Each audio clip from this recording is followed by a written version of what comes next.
طلع البدر علينا بالسنيات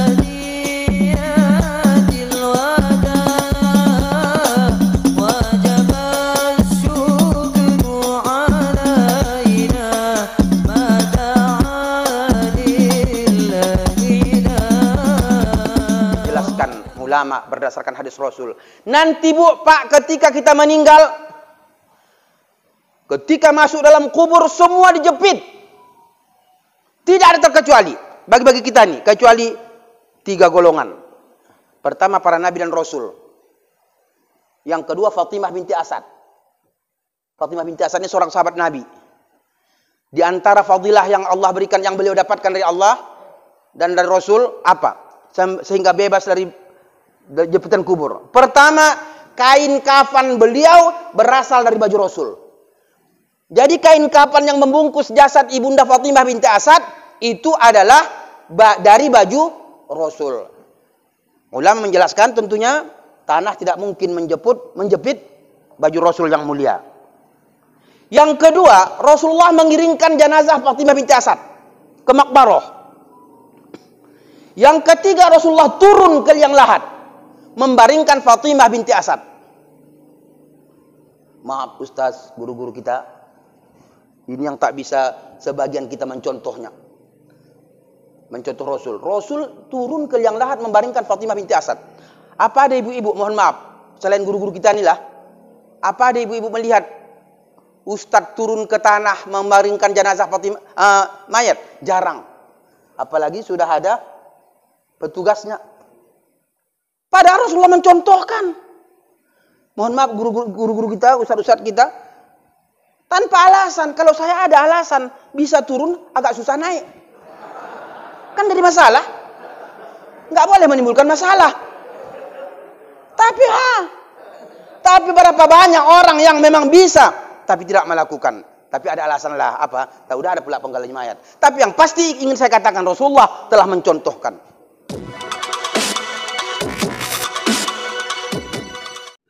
A'udzu billahi minasyaitonir rajim. Bismillahirrahmanirrahim. Alhamdulillahi rabbil alamin. Wassalatu wassalamu ala asyrafil anbiya'i wal mursalin wa ala alihi wa ashabihi ajma'in. Amma ba'du. Wa qala ta'ala fi kitabihil karim, a'udzu billahi minasyaitonir rajim. Wa may yabtaghi ghairal islami dina fala yuqbala minhu wa huwa fil akhirati minal khasirin. Shadaqallahul azim wa balaghahu rasuluhun nabiyul karim wa nahnu ala dzalika minasy syahidin wasyakirin. Walhamdulillahi rabbil alamin. Wassalamualaikum warahmatullahi wabarakatuh.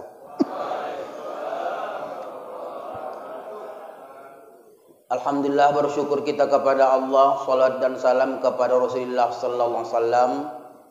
Semoga kita dan keluarga kita dan orang-orang yang pernah buat baik dan yang mendoakan kita, kiranya harapan kita sama-sama mendapatkan syafaat dari Rasulullah sallallahu alaihi wasallam di hari akhirat kelak, tentunya atas izin Allah Subhanahu wa taala. Para asatidz yang tidak saya sebutkan satu persatu namanya yang saya hormati, takut kualat menyebutkan nama-nama ustaz, tapi karena Ustaz Zulkarnain kawan saya, maka khusus Ustaz Zulkarnain saya sebut namanya karena kawan namanya. Khususnya Ustaz Zulkarnain, yang kalau saya lah Anis, seandainya saya Anis, maka seandainya saya terpilih, yang saya angkat Menteri Kebudayaan dan Pendidikan Ustaz Zulkarnain, seandainya. Luar biasa beliau memperjuangkannya. Orang tua kita yang kita tuakan, Bapak Haji Arif Syah, sarjana hukum, Saya berani menyebutkan nama beliau karena kami sama-sama jebolan Unipa walaupun lain jurusan. Selain itu guru-guru kita tak saya sebutkan namanya takut kualat. Dan orang-orang tua kami, Bapak Ibu yang saya hormati. Saya hanya menyampaikan satu pertanyaan supaya nanti di akhir pengajian tak ada lagi bertanya. Kan begitu itu kan? Satu pertanyaan sekaligus jawabannya. Di mana pertanyaan ini disampaikan seorang presiden yang ditanyakan kepada gubernurnya. Siapa presiden yang dimaksud? Presiden yang dimaksud adalah Umar bin Khattab Ar-Rashid. Ustadz, kenapa disebut Ar-Rashid? Kita akan mendengar Khulafaur Rasyidin itu karena banyak. Namanya Jamak Mudzakkaris Salim. Jamak Mudzakkaris Salim karena banyak 4 atau 5, maka disebut Ar-Rasyidin. Tapi kalau satu itu Rashid. Maka pemimpin itu berdasarkan sejarah Islam itu harus Rashid, tidak boleh yang lain. Memang itu. Abu Bakar Siddiq Ar-Rashid, isim mufrad. Sayyidina Umar bin Khattab Ar-Rashid. Sayyidina Utsman bin Affan Ar-Rashid. Sayyidina Ali bin Abi Thalib Ar-Rashid. Bahkan sebagian ulama menambahkan Umar bin Abdul Aziz Ar-Rashid. Bahkan setelah itu ada namanya Harun Ar-Rashid. Maka sejarah Islam bagi kita orang-orang Islam harus tahu bahwa pemimpin itu selagi ada Rashid, jangan pilih yang tidak Rashid. Jadi Ustadz, amin. Saya tidak mengatakan, cuman saya katakan kalau ada Prabowo Rashid silahkan. Kalau nggak ada Prabowo Rashid, Ganjar Rashid, ya silahkan. Tapi kalau tak ada dua-duanya ya udah Anies Rashid. Yang penting Rashid berdasarkan sejarah Islam. Paham? Baik. Khulafaur Rasyidin yang bernama Umar bin Khattab ketika menjadi khalifah, presidennya umat Islam, salah satu yang diangkat beliau bernama Hudzaifah Al-Yamani. Kita tahu Hudzaifah Al-Yamani ini gurunya Syekh Hasan Basri. Kalau Hudzaifah Al-Yamani itu sahabat, Hasan Basri kan tingkat tabi'in itu. Kita tahu Hasan Basri ini ulama tasawuf nomor wahid, termasuk nomor wahid. Sebelum nomor 1 maksudnya. Nanti kalau saya bilang bolak-balik 1 nanti salah curiga lagi kan. Maka saya bahasa Arabkan wahid. Wahid itu 1.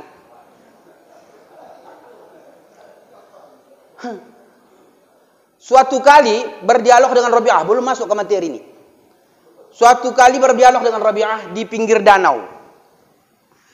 Berbicara tentang masalah tasawuf dan seterusnya dan sebagainya.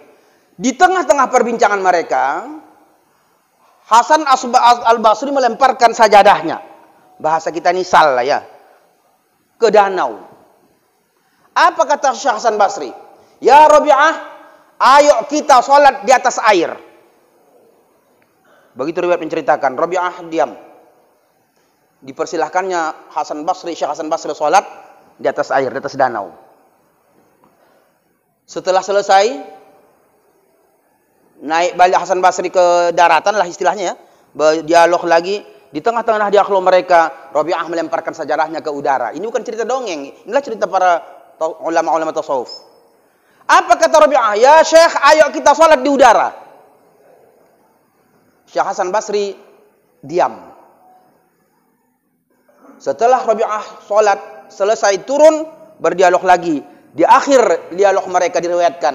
Apa kata Rabi'ah?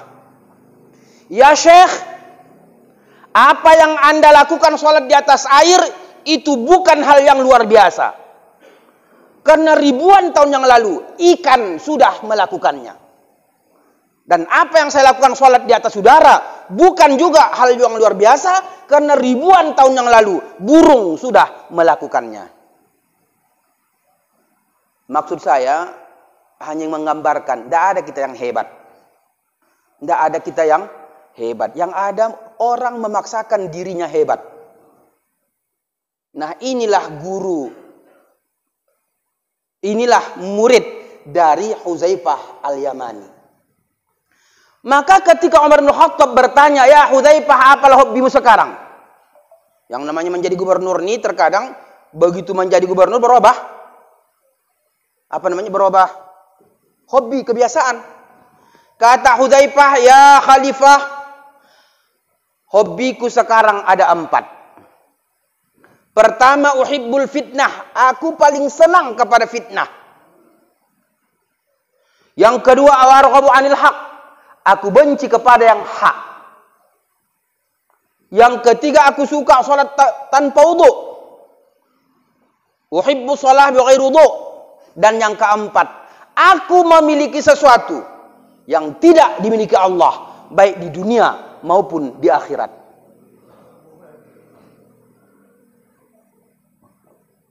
Biasanya ibu-ibu kalau langsung mendengar ceramah saya ini sesak napasnya ini.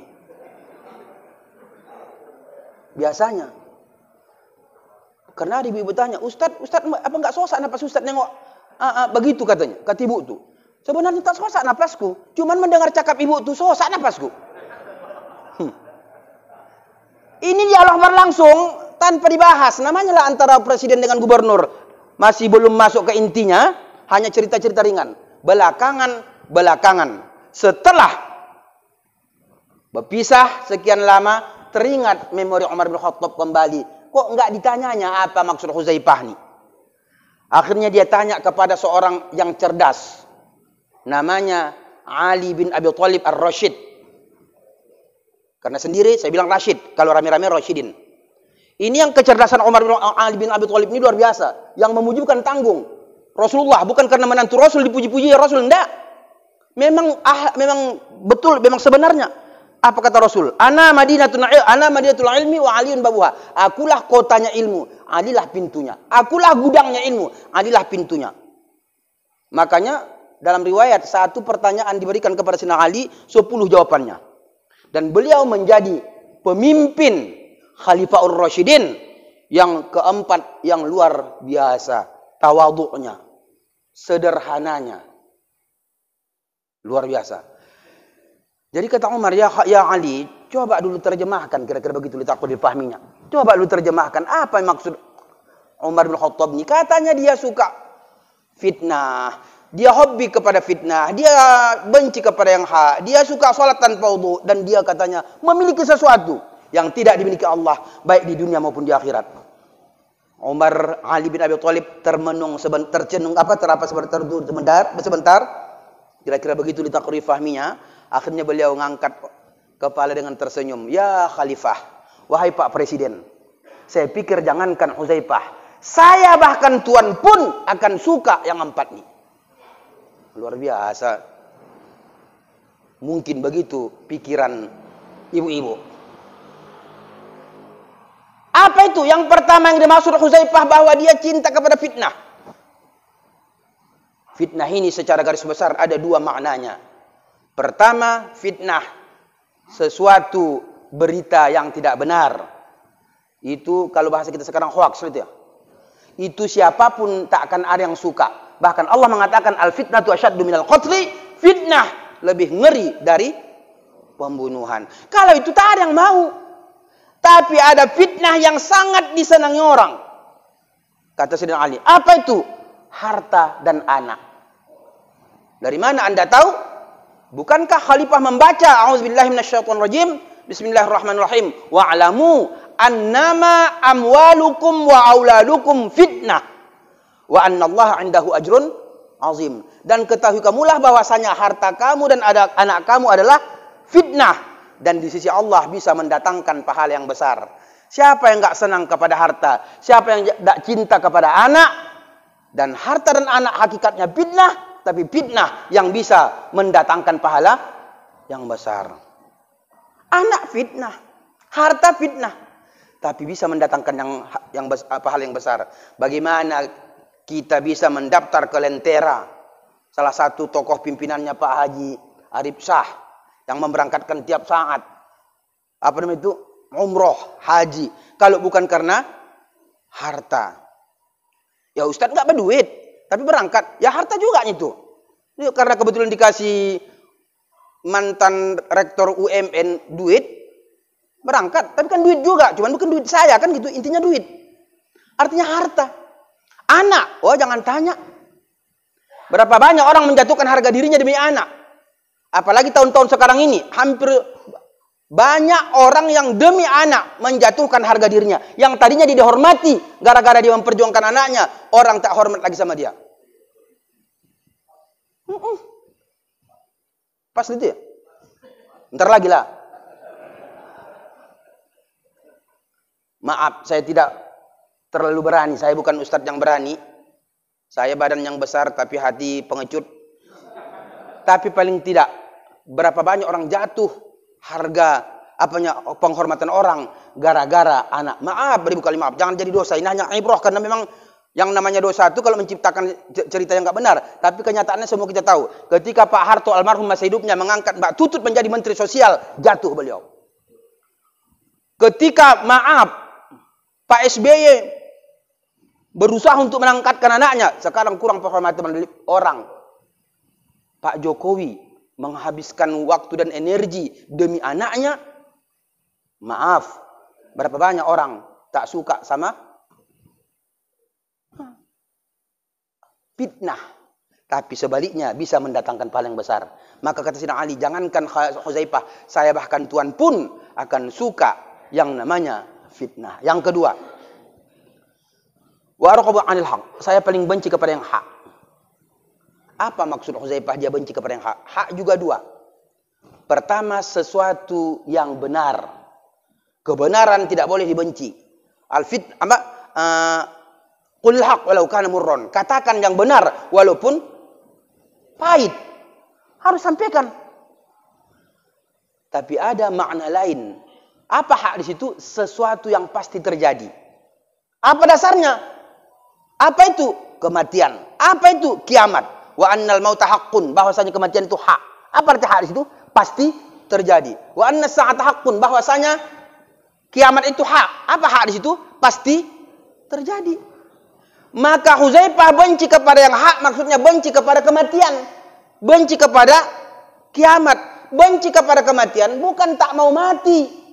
Tapi menantang orang yang kita benci sebelum datang dengan mempersiapkan diri dengan segala sesuatu. Ada orang benci sama kita. Ada orang benci sama kita, kita benci sama orang. Maka sebelum dia datang menyerang kita, kita mempersiapkan diri. Dengan apa? Tentang kematian dan tentunya dengan amal ibadah. Saya larikan sedikit cerita kematian ini, Bapak, Ibu, orang tua saya. Karena yang namanya cerita kematian ini tetap relevan barangkali ya. Nanti kalau ada ibu-ibu, bapak-bapak, keluarga kita, jiran tetangga kita, atau sahabat kita yang mau meninggal, yang akan meninggal, bukan yang mau meninggal, yang akan meninggal, jangan ajak kenalan. Berapa banyak orang ketika sahabatnya sudah sakit keras diajaknya kenalan. Bu, ingat enggak? Kita dulu kan sama-sama main tenis, katanya ngatakan ibu itu. Jangan lagi. Jangan lagi. Tapi tugas kita wudu'kan, ambilkan air wudu'nya. Apa hikmahnya? Di dalam kitab Tanwirul Qulub, pengarang kitab Tanwirul Qulub mengutip pendapat Imam Jalaluddin Asyuyuti. Apa kata Imam Jalaluddin Asyuyuti? Siapa yang meninggal dalam keadaan berwudu, malaikat Jibril alaihissalam hadir detik-detik ruh seseorang keluar dari jasadnya. Maka wudukan seseorang yang sudah nampak sakit keras. Itu tugas kita. Yang kedua, suruh baca Quran. Kalau tak sanggup dia lagi baca Quran, bimbing pinomat minimal baca surah Ikhlas. Bismillahirrahmanirrahim. Qul huwallahu ahad. Allahu samad, lam yalid wa lam yulad wa lam yakul lahu kufuwan ahad. Apa hikmahnya? Dijelaskan ulama berdasarkan hadis Rasul. Nanti Bu, Pak, ketika kita meninggal, ketika masuk dalam kubur semua dijepit. Tidak ada terkecuali bagi kita nih, kecuali 3 golongan. Pertama para nabi dan rasul. Yang kedua Fatimah binti Asad. Fatimah binti Asad ini seorang sahabat Nabi. Di antara fadilah yang Allah berikan, yang beliau dapatkan dari Allah dan dari Rasul, apa? Sehingga bebas dari jepitan kubur. Pertama, kain kafan beliau berasal dari baju Rasul.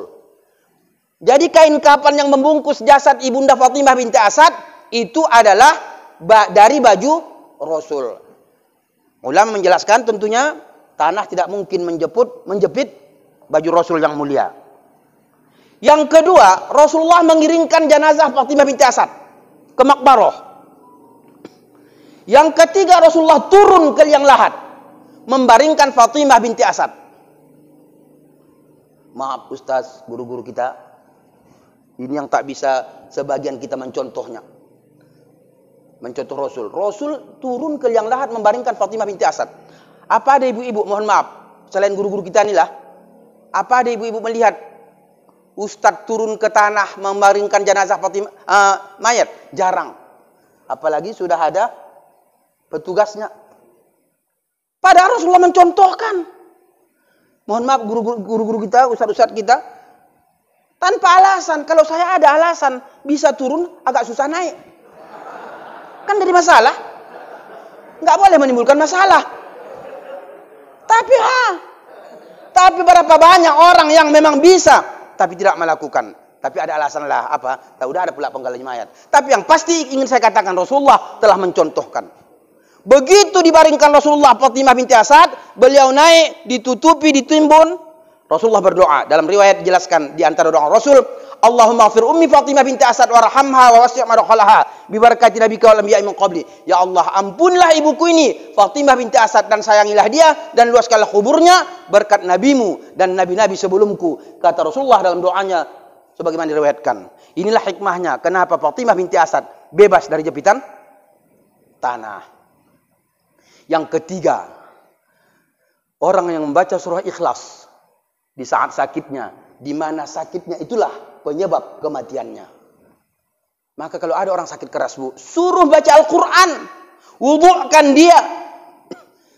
Dan kalau tak bisa lagi baca Quran, pinomat bimbing terus membaca surah Ikhlas. Siapa tahu karena lewat sakitnya itulah dia meninggal, insya Allah bebas dari jepitan tanah.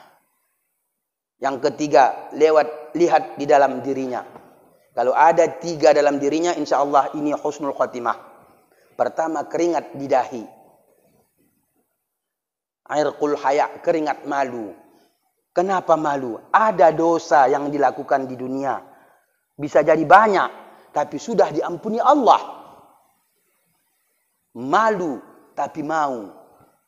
Malu, bertemu dengan Allah, tapi mau. Maka muncul keringat di dahi. Yang kedua, air mata di pelupuk mata. Kalau ada orang tergenang atau menetes air matanya, itu pertanda husnul khotimah. Yang ketiga, keluar ingus dari hidungnya. Tapi kata ulama yang sering terjadi hanya air mata dan keringat. Adapun ingus jarang terjadi. Makanya ibu-ibu yang sering menyaksikan orang meninggal, kalau belum tahu ilmunya, tolong ingat, jangan cepat berkomentar. Ibu-ibu ini kan mohon maaf jangan tersinggung ibu-ibu. Keistimewaan ibu-ibu kan cepat berkomentar. Cepat berkomentar. Lambat suami pulang berkomentar. Cepat kali pun kau berkomentar. Hampir tidak ada yang tidak bisa dikomentari. Makanya komentator itu rata-rata kan perempuan pembaca berita. Hati-hati ibu, apalagi mengomentari suami. Sekali aja ibu mengatakan tak ada kebaikan ibu rasakan dari suami, faqad habitu amaluha, batal pahala ibu seumur hidup. Ngeri.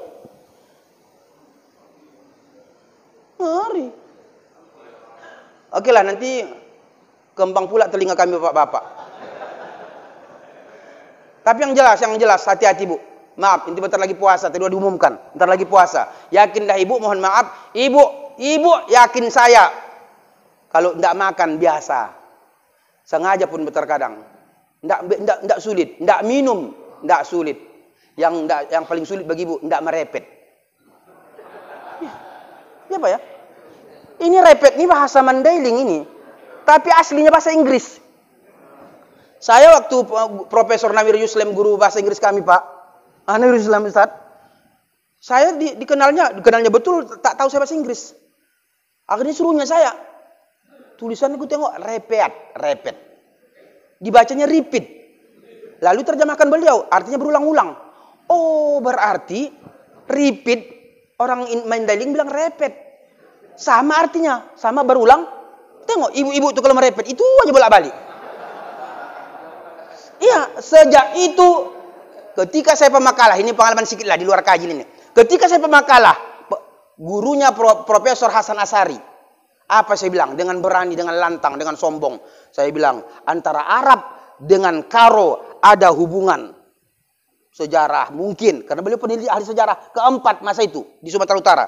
Dan antara Mandailing dengan Inggris mungkin ada satu rumpun, saya bilang. Saya kemukakan dasarnya apa? Termasuk repeat dengan repeat sama antara Mandailing dengan Inggris. Arab dengan Karo, Kairo. Kaban Jahe, Ka'ban Jah. Yang tak tahu aku ginting apa alasannya. Nah, ibu dan bapak orang tua kami yang saya hormati. 2. Kemudian lihat di dalam dirinya, kalau ada yang 3 ini pertanda su'ul khotimah. Mendengkur. Bunyinya tenggorokannya mengorok ya. Mengorok, kemudian merah mukanya, gemeretuk atau berbunyi giginya. Jadi kalau ada yang 3 tanda ini pertanda su'ul khotimah. Na'udzubillah tsumma na'udzubillah. Cuman Pak, kalau ada kita lihat orang ciri-ciri husnul khotimah, yakinlah bahwa dia husnul khotimah. Tapi kalau ada ciri-ciri su'ul khotimah, jangan justifikasi, jangan pastikan dia su'ul khotimah. Itu sekedar tanda yang Allah buat. Terkadang bukan Allah buat untuk dia, tapi juga untuk orang yang melihat.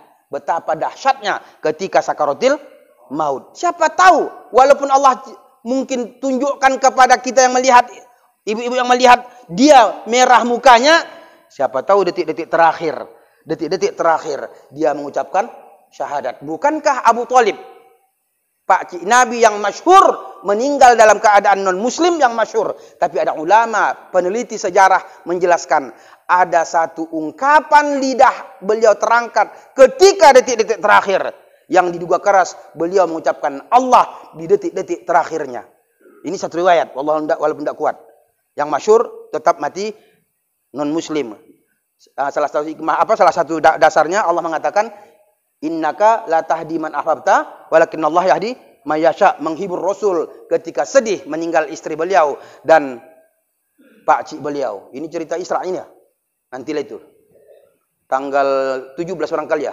Di daerah sini juga. Baik. Yang ketiga dia apa tadi Bu, Pak? Nah, kan? Yang ceramah lupa, yang mendengar lupa. Enggak apa-apa, enggak ada masalah. Tapi tolong jangan lupa. Nomor 5 PKS. Nah, kalau sampai ibu lupa, ibu durhaka sama guru itu salah satunya tidak mau mendengarkan cakap guru. Dan hari ini mohon maaf, tidak membesarkan saya karena saya sudah besar. Hari ini ibu belajar sama saya. Dan ini maaf, paling tidak 1, 2, 13 menit ini ibu menjadi guru saya. Pesan saya, maka jangan lupa nomor 5, Pak Arif sah. Kalau ibu tak mengamalkan, berarti ibu tidak menghormati guru. Orang yang tidak menghormati guru, ngeri. Siapa yang tidak menganggap remeh sama gurunya? Mudah-mudahan jangan Allah marah sama saya. Kalau ibu anggap remeh sama saya bukan gila hormat, tapi ingat, bukan cuma sama saya, sama siapapun yang namanya guru. Man istahaffa ustadzahu ibtalahullahu bitsalasil baliyat. Siapa yang meremehkan gurunya, 3 bala Allah berikan. Pertama, dhaqa rizquhu, miskin. Bukan cuma harta, terkadang menantunya tak beres. Miskin juga itu. Miskin pemikiran susah. Susah itu kan miskin. Susah aja pikirannya. Berarti miskin dari segi pikiran. Walaupun ibu kaya tapi pikiran susah, miskin juga. Dhaqa rizquhu wa nasiya ilmuhu. Asik belajar tak ingat, Yang paling ngeri, wa kharaja minad dunya bighairil iman, matinya kafir. Ibu harus hormati guru, laksanakan pesan guru. Ustadz, apa rupanya pesan Ustadz? Jangan lupa nomor 5. PKS Pak Arif sah. Selesai. Setuju Ibu kan? Alhamdulillah Pak. Saya pancing ibu-ibu yang menjawab bapak-bapak. Yang penting bapak-bapak. Karena kalau sudah diperintahkan bapak-bapak, ibu-ibu, itu lebih wajib lagi didengar dari cerita Ustadz. Jadi kalau bapak-bapak mengajak ibu, ibu nggak mau, berarti ibu durhaka sama bapak. Ngeri kaji kita nih. Oke Bu ya. Nomor berapa Bu? Ya, alhamdulillah. Nanti setelah 14 Februari Pak Haji, undang lagi aku mari, undang lagi. Kita buktikan betul enggak? Betul enggak ibu-ibu dan bapak-bapak mengiyakan tadi? Ini main paksa Ustaz. Memang main paksa, mesti. Karena tidak masuk logika kita, maaf. Ada orang kampung kita yang mencalon, yang kita kenal, yang setiap hari kita berjumpa, malah dipilih orang lain. Kan tidak masuk di akal. Ustadz, ini rata-rata PKS nggak ngasih. Bukan cerita ngasih. Biarlah PKS nggak ngasih. Tapi yang lain kan ngasih. Istri saya didatangi orang Prabowo, dikasihnya baju. Dikasih orang Prabowo baju. Baju yang pula apa masalah kan? Istri saya nerima. Padahal tak muat. Istri saya 100 kilo, saya 148 kilo. Di mana muatnya? Ustadz, mana istri Ustadz? Itu duduk tuh, nggak percaya? Yang baju hitam tuh, yang telungkung hitam. Diterima. Kenapa? Apa prinsipnya? Meminta tak dikasih sakit, tapi lebih sakit lagi mengasih tak diterima. Jangan sakiti hati tim Prabowo, tim Ganjar, jangan sakiti hati. Kalau kasih orang tuh terima. Cuman jangan ada perjanjian harus memilihnya. Yang tak menerima, yang tak mengasih itu terkadang maaf secara materi tidak mengasih, tapi nanti ke depan yakinlah, saya mohon maaf Pak Haji. Dulu saya mohon maaf kurang simpati dengan PKS. Mohon maaf saya di awal-awal. Kenapa? Karena PKS terbagi dua. Ada orang PKS yang mohon maaf memang familiar seperti Pak Haji Arif. Baru sekali kenal sudah akrab. Ini orang-orang Melayu begitu. Orang-orang Jawa. Orang Melayu, orang Jawa sama itu Pak. Orang Melayu itu, orang Jawa itu malah lebih hebat lagi. Kemana-mana, dari mana-mana datang orang tuh ke kampung tuh justru bisa mempengaruhi. Dulu daun ubi tumbuk mana pakai gula. Masuk orang Jawa ke kampung tuh, daun ubi tumbuk pun bergula. Bayangkan, dulu mana ada asam manis. Masakannya, masuk orang Jawa, asam manis. Berlawanan bisa jadi bersatu. Itu hebatnya orang Jawa tuh. Maka pemimpin-pemimpin rata-rata Jawa kan. Sumatera Utara, hampir setiap saat, kecuali Raja Inal Siregar lah barangkali. Selainnya, rata-rata, kalau enggak gubernurnya Jawa, wali kotanya Jawa, wakilnya ya, yang luar biasa Jawa nih. Melayu juga begitu. Melayu ini mengalah. Kalau ada yang tak suka sama Pak Arif, siapa tahu, beliau tidak akan pernah marah. Terima saja.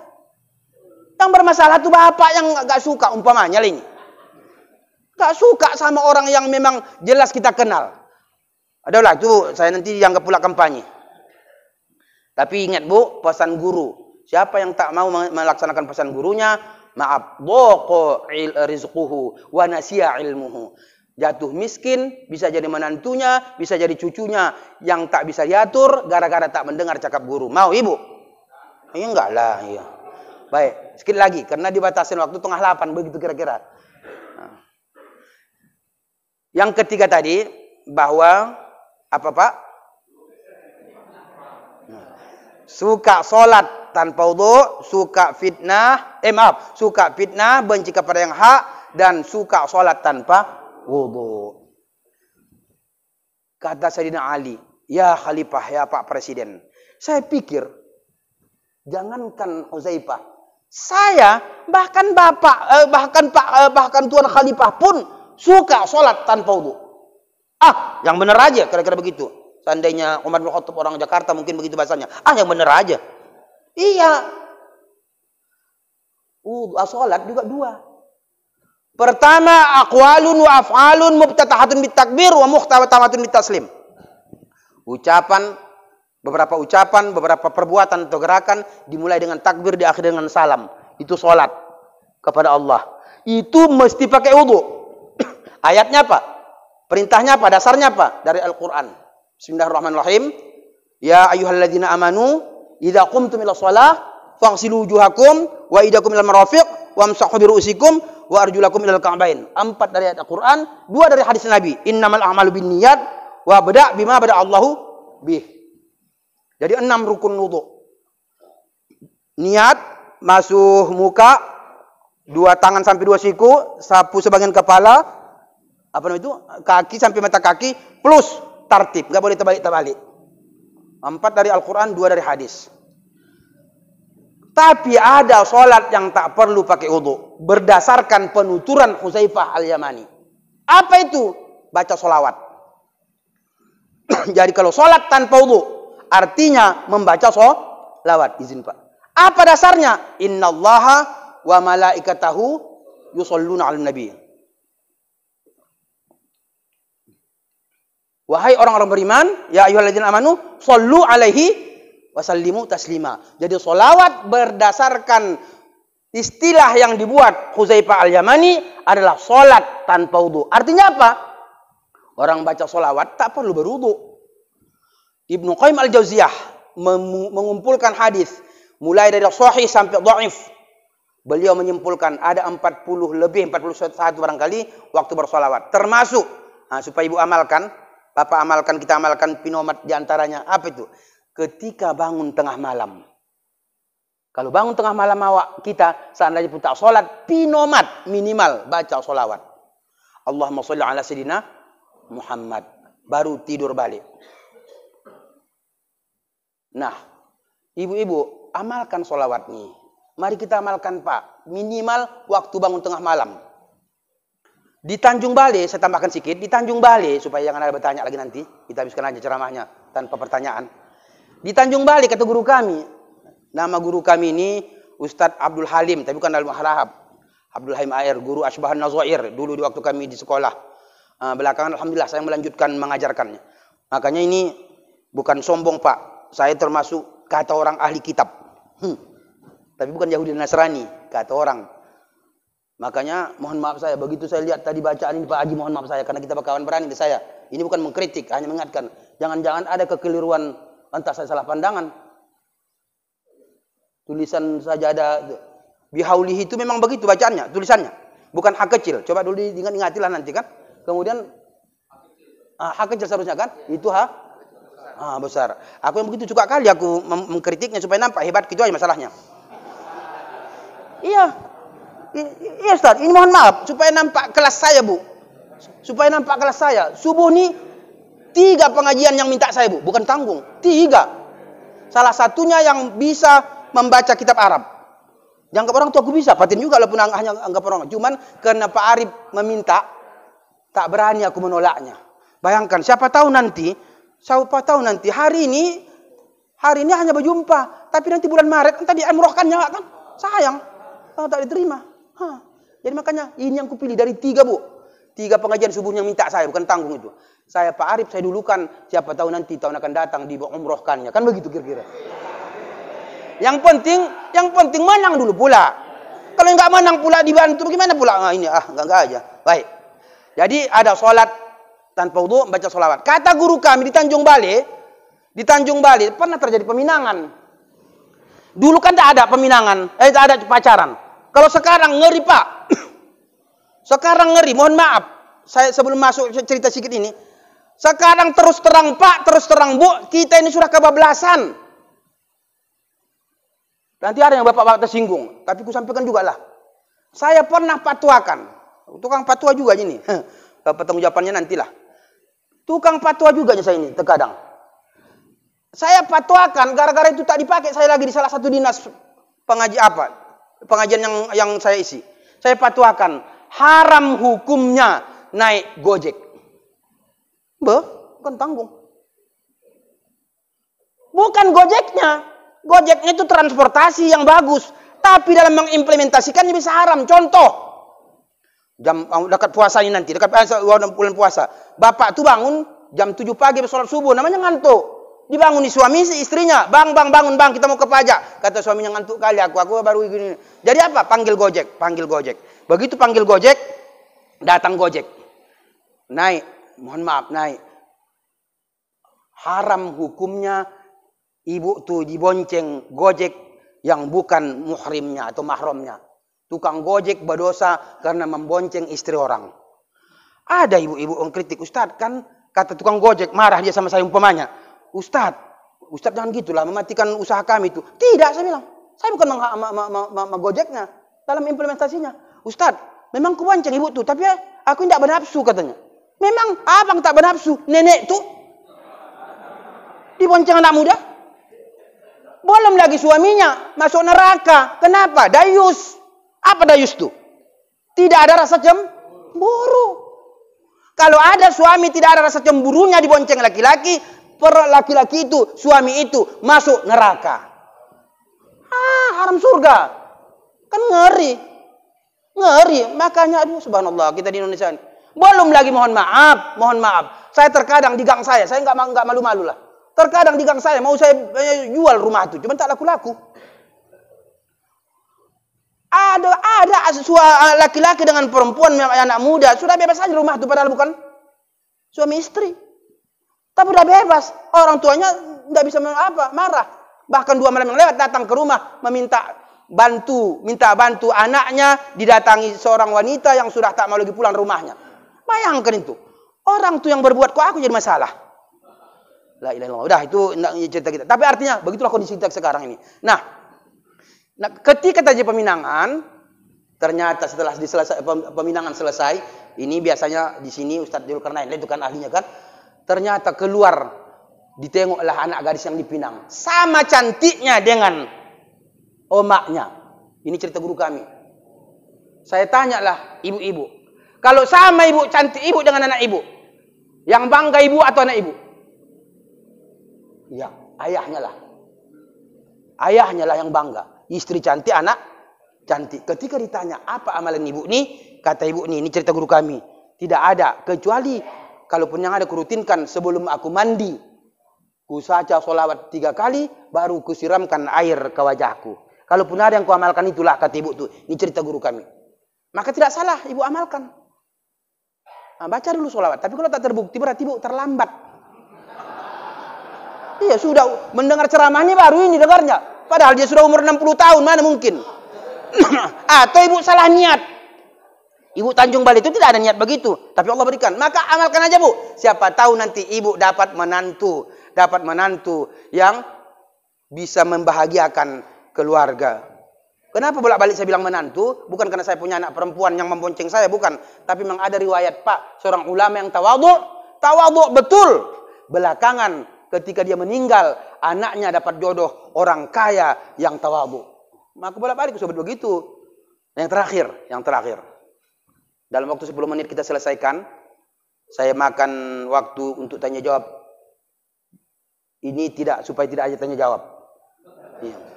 Iya. Saya begitu mengakalinya supaya jangan nampak kali bodoh saya. Kenapa? Kita begitu kan. Kita umat sekarang harus kita akui. Nanti ada 10 pertanyaan. 9 saya jawab, 1 tidak. Yang dicap saya tak tahu menjawabnya. Selesai. Apa enggak sakit? Tak. Padahal 9 sudah aku jawab. 1 aja yang tak terjawabku. Gara-gara 1 tak jawabku, dianggap aku tak berkompetensi. Akan rugi aku. Makanya aku stop dengan cara begini. Yang terakhir, saya memiliki sesuatu yang tidak dimiliki Allah, baik di dunia maupun di akhirat, kata Huzaifah. Apa maksudnya ya Ali? Kata Khalifah. Kata Huzaifah mengatakan, kata Ali, saya juga memiliki sesuatu yang tidak dimiliki Allah, baik di dunia maupun di akhirat. Apa itu? Bukankah semua ini milik Allah? Benar. Semua ini milik Allah. Tapi ada yang kita miliki, tidak dimiliki Allah. Apa itu? Orang tua dan anak. Apa dasarnya? Bismillahirrahmanirrahim. Qul huwallahu ahad, Allahu samad, lam yalid wa lam yulad wa lam yakul lahu kufuwan ahad. Katakanlah dengan nama Allah yang Maha Pengasih lagi Maha Penyayang, katakanlah Allah itu esa. Allah tempat meminta, tempat bergantung. Lam yalid wa lam yulad. Tidak lam yalid, tidak melahirkan. Wa lam yulad, dan tidak dilahirkan. Berarti lam yalid tidak melahirkan, berarti tidak punya anak. Walam yulad, dan tidak dilahirkan, berarti tidak punya orang tua. Walam yakul lahu kufuwan ahad, dan tidak ada yang sama dengannya, dengan Allah. Artinya kita punya orang tua, kita punya anak, Allah tidak punya orang tua, tidak punya anak. Apa hikmahnya? Agar terhindar dari syirik. Yang terakhir, udah berapa kali terakhirnya? Yang terakhir. Yang terakhir, terjawab ya. Yang terakhir dari 4 kesimpulan ini, Pak. 4 kesimpulan ini saya ingin menyampaikan.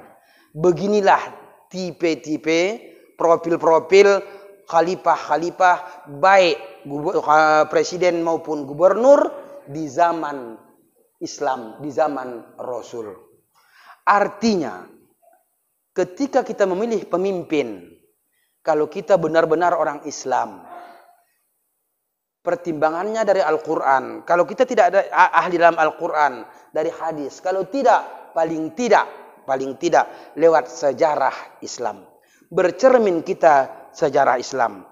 Abu Bakar Siddiq, terakhir kali ini saya sampaikan, Abu Bakar Siddiq, Bu, keistimewaan beliau apa? Beliau tidak bisa, seperti beliau tidak bisa ditemukan sekarang ini. Beliau menolak menjadi pemimpin. Jasad Rasul belum dikebumikan, maka sahabat-sahabat bermusyawarah siapa menggantikan Rasul untuk Islam, bukan meneruskan Islam. Islam sudah sempurna, tapi untuk memimpin, menjaga Islam. Maka ditetapkan, dipilih beliau. Beliau tak mau. Beliau berusaha menolak, tapi dikemukakan dalil-dalil, argumentasi-argumentasi, termasuk ketika orang belum beriman, beliau sudah beriman, harta beliau habis untuk memperjuangkan Rasul, kemudian beliau sampai dipatok ular dalam goa ketika mengawani Rasul, dan seterusnya. Maka beliau mau tak mau menerima. Yang kedua, Umar bin Khattab. Profil beliau yang paling terkenal pertama, paling tidak tiga. Adil, tegas, dan berani. Adil, tegas, dan berani. Sampai-sampai setan pun takut sama Umar bin Khattab. Iya, awak kan tidak. Terus terang, Pak, Bu, saya tes pemikiran saya. Kalau saya disuruh datang kemari, Pak Haji, jam 2 malam matikan lampu, tak berani saya sini, padahal masjid. Itulah tingkat saya. Kalau bapak-bapak kan pemberani. Karena saya dulu pernah ditegur jin di masjid. Anu katanya. Kupikir kawanku, tengok tak ada. Cicing aku, masa sanawiyah. Padahal habis maghrib. Nah, Umar bin Khattab, setan takut berjumpa. Kemudian adil. Bayangkan, Yahudi ketika melapor sama Umar bin Khattab karena tanahnya, rumahnya mau digusur gubernur, lapor dia. Terakhir, Khalifah Umar bin Khattab mengambil ini pedang, digoresnya tulang putih, suruh kasihkan ke gubernur. Akhirnya, singkat riwayat karena sudah ini masyhur, tidak usah saya jelaskan lagi. Akhirnya gubernur membatalkan penggusuran tanah Yahudi tadi. Tapi apa yang terjadi? Justru Yahudi tadi menyerahkan dengan hati yang bahagia plus masuk. Berani, tegas. Siapa di situ? Di antara calon ini, pilihlah yang kira-kira berani, tegas, dan adil. Kalau adil ini tidak bisa, Pak, saya pastikan siapa. Ya hanya ibu yang tahu. Kalau ibu punya suami, istrinya 2, ibu yang tahu siapa yang adil sebenarnya. Kalau istri saya belum bisa. Saya belum bisa memastikan apakah adil saya atau tidak. Makanya bolak-balik suruhnya, abang nikah aja lah, Bang. Untuk apa? Supaya tahu aku adil tidaknya, abang, katanya. Cuman aku masalahnya sekarang. Masalahnya sama aku aja ini. Masalah sama aku aja. Baik. Utsman bin Affan. Beliau menantu Rasul. Kalau Sayyidina Umar bin Khattab, Sayyidina Abu Bakar Siddiq, dan Sayyidina Utsman, Sayyidina Ali bin Abi Thalib, itu mertua Rasul. Tapi bukan karena itu beliau menjadi khalifah. Yang ketiga, Sayyidina Utsman bin Affan. Keistimewaan beliau, 2 anak Rasul dinikahi beliau setelah meninggal yang 1. Dan beliau diangkat dari segi pemerintahan, berumur. Maka umur dalam memilih pemimpin, Pak, Bu, mohon maaf bukan mengajari, itu harus diperhitungkan. Jangan mudah kali. Kalau mudah kali apa taunya? Makanya bingung saya. Ngangkat pemimpin jangan tua kali, jangan muda kali. Jadi kalau ada orang memilih pemimpin yang tua kali atau muda kali, dipertanyakan IQ-nya, mohon maaf. Pertanyakan IQ-nya. Yang sama yang tua nih minta pendapat. Yang sama muda minta tenaga. Jangan suruh memimpin. Inang. Yang terakhir, Sayyidina Ali bin Abi Thalib. Sayyidina Ali bin Abi Thalib ini menantu Rasul. Tidak saya bahas lagi, tadi sudah ada. Beliau anak muda tapi cukup umur dan ilmunya. Kenapa kita tahu? Karena Rasulullah mengakui memang luas ilmunya dan beliau beristrikan Fatimah binti Rasul, Az-Zarah binti Rasulullah yang memang diakui keilmuannya. Jadi kalau anak muda tak ada taunya disuruh pemimpin, ingat Rasulullah mengatakan, "Idza usidal amru ila ghairi fantaziris sa'ah." Kalau diberikan sesuatu kepada yang bukan ahlinya, maka tunggulah kehancurannya. Jadi kalau ibu bapak mau menghancurkan negara ini, maka pilihlah yang tua dan yang muda sekali. Kalau ada ibu milih itu, berarti ibu ikut berpartisipasi menghancurkan negara. Tapi jangan direkam ini, nanti masalah. Ini kan, dan ini tidak ada kaitannya dengan Presiden Republik Indonesia, nggak ada. Ini presiden di luar sana ini ceritanya kan. Yang pasti Pak, sekali lagi silaturahmi ini memanjangkan umur, memudahkan rezeki dan mempersahabatkan kita. Maka terakhir, amin ini saya kritik juga ini. Amin ini saya kritik.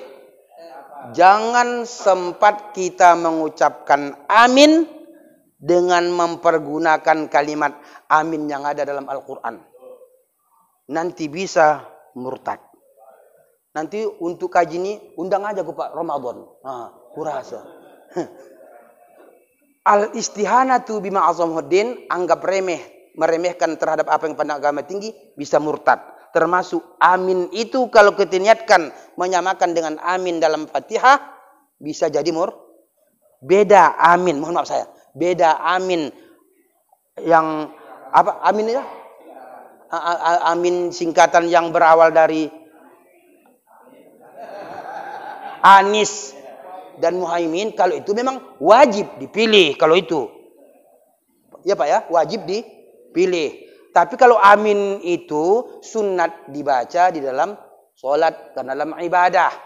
Nah, Fatihah itu kalau orang tak baca amin, tak apalah batal sholatnya karena sunatnya. Tapi kalau pemilihan amin tidak bermaksud membedakan, tapi kalau amin ini, amin yang Anis Muhaimin dengan Amis dan Muhaimin tak dipilih, itu baru dipertanyakan kita ini sebenarnya siapa. Apalagi Pak Arif Sah. Kalau ini pula, kalau sempat tak Bapak pilih, belinya ketua BKM di sini. Beliau ketua BKM sini. Bagaimana Bapak mempercayakan sama orang lain yang tak Bapak kenal, sementara Bapak tidak mempercayakan kepada Bapak yang betul-betul Bapak kenal. Seandainya aku, masih ada 1 menit lagi. Seandainya aku ini pemilih di daerah Pak Arif, maka pasti beliau yang saya pilih. Tapi karena saya bukan pemilih di daerah pemilihan dapil Pak Arif, maka saya akan sampaikan ke jamaah-jamaah yang saya kenal yang pemilihannya daerah sini, maka pilihlah Pak Arif. Ini rahasia untuk Sumatera Utara yang saya pilih itu ketua PKS Pak Usman Ja'far. Yang kedua untuk Sumatera, untuk Medan, itu tidak terkait dengan kita ya. Untuk Kota Medan itu rahasia lah. Tapi untuk Deli Serdang, tolong Pak Arif, kalau mau kita nanti terbantu ke depan dengan apa yang beliau sampaikan tadi. Ini saya catat, sudah 2 kali sampaikan Pak Arif. Dulu ketika kami di rumah Pak Arif, Pak Haji Arif di Sibolangit, beliau juga mengatakan akan berusaha dengan kawan-kawan yang satu partai dan satu ide, akan memperjuangkan sampai ke pusat termasuk tentang haji. Saya Pak, ketika mendaftar haji, sebagian ongkosnya sudah dibantu orang juga ya Pak. Udah lama itu. Sekarang begitu ongkos naik haji, agak kecil hatiku balik. Walaupun badanku tambah besar. Tapi hatiku tambah kecil, tambah jauh. Tapi mungkin dengan janji Pak Presiden, calon presiden, dengan usaha-usaha kawan-kawan kita yang Islami, mudah-mudahan nanti termasuk ongkos haji dan peraturan-peraturan Islam yang lain, mudah-mudahan lebih. Ya, demikian barangkali ya, tak ada tanya jawab ya. Habis ya. Terima kasih. Mohon maaf. Saya akhir dengan Assalamualaikum warahmatullahi wabarakatuh. Alhamdulillah.